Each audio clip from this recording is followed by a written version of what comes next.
Hey, this is Kirk, the Bariatric Carnivore. Well, the healthier you get, the more aware of drag and bad things going on in your life you're going to become aware of, and you're going to want to eliminate them. And hopefully, your sleep will start to improve as you begin this journey. But, frankly, the tweaks that I'm going to suggest today for that I do to help improve my sleep are not going to take you from being somebody who can't sleep and suffers from insomnia to somebody who can have a great night's sleep because you've added these little supplements in. This is stuff that, I've added in after I improved the big things. When you switch over to a whole foods diet, when you start getting more activity, your sleep will naturally improve dramatically. And if you start to develop a strong spiritual component, connection with other people, your mind will relax more too as you go to sleep. So all these things all kind of work together to give you better sleep over time. Now, that being said, so my sleep, with all these changes that I've made in my life, was running probably about an 8.5, really good. But I wanted to kick it up to 10 to 11. The higher, the better. I wanted to get as best night's sleep as I could. So there's some supplements that I've added to my diet over the last couple of years that have really moved the needle and made things a little bit better. Now, these are not going to change your sleep overnight, but they seem to be making a difference for me, so I thought I'd share them with you. One of them is magnesium water. This is something that I ran across from Dr. William Davis in his book, Wheat Belly. And he noted that most people have magnesium deficiency in the United States. It's not like, it's a chronic thing that's going to cause an automatic disease state, but we do suffer from a lack of magnesium because our ancestors got magnesium from streams. They got it from the water. And most municipal water systems take magnesium out because it tends to clog pipes. So as a result, we don't get as much magnesium from the water as we used to. I live in Oklahoma. My beef is grown here, and there's not a lot of magnesium in the soil. So, I'm not getting a lot from my diet. So I started supplementing with this recipe that he has, which is a magnesium water where you take seltzer water and you add in 3/4 of a milliliter of milk, unflavored and unsweetened milk of magnesia, which is basically a form of magnesium. And you mix 3/4 of a milliliter with the 2 liter of seltzer water, and that creates a magnesium carbonate, which is very quickly absorbed. So I take a cup of that every night. To that, I add in apple cider vinegar. Now, a tablespoon of apple cider vinegar, and I know a lot of people are probably rolling their eyes going, oh, great, another one of those guys. And, I agree with a lot of people that, have problems with apple cider vinegar because there's so many people out there on the internet that are pushing this as the be-all and end-all and the elixir of health, etc. I'm not one of those folks, but I think there was enough anecdotal evidence to suggest that maybe it does make a difference. It is a natural ferment.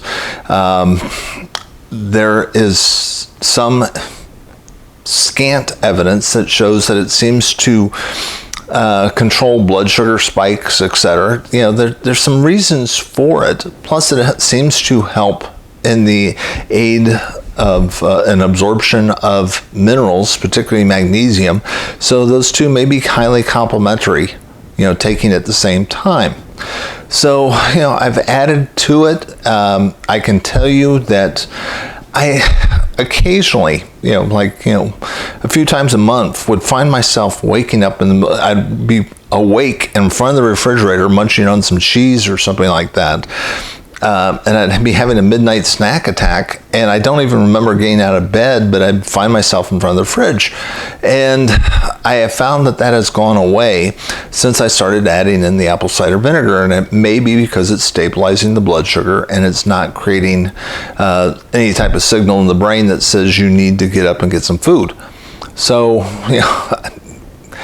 and that's not evidence, but it is certainly a positive in my life that I don't find myself doing that. The other thing I've recently started adding in, which really is, I'm getting very excited about, and I have found some evidence on this one, was adding in about a quarter teaspoon of salt to this mixture. And you may be going, why would you want to do that? Well, because it helps keep, it makes your body want to retain fluid. I'm 62 years old. One of the jokes about so many guys is how many pee breaks did you have to take last night?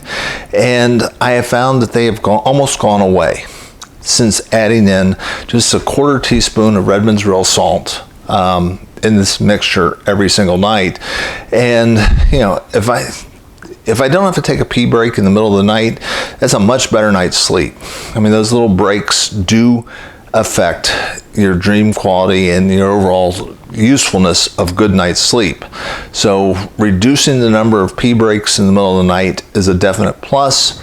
And if all it takes is just a little bit of Redmond's real salt at night, again, look at what these things cost. Practically nothing.